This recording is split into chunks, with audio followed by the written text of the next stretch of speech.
Ақша сізден қашады. Өйткені сіздің қолыңыз кедейлік толқынында. Енді қазір ренжитін шығарсыз, иә? Бірақ сіз ақша туралы не ойлайсыз?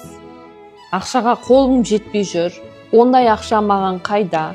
Болмаса, таңертеңнен кешке дейін ұйықтап ақша іздейтін болсаңыз, өзіңізді дамытпайтын болсаңыз, басыңыз іскенше ұйықтайтын болсаңыз, түні бойы жыбырлап телефоннан көз алмайтын болсаңыз, нағыз кедейдің өзісіз.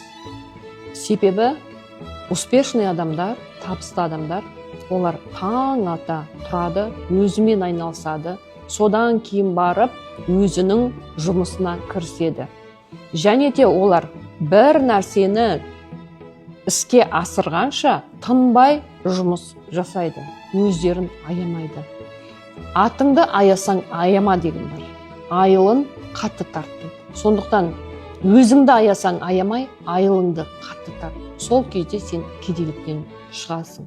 Кедейлікке адам өз оймен өзін өзі батырады. Өзінің ойын дұрыстау арқылы кедейліктен шығады. Сізді ешкім шығарып бермейді.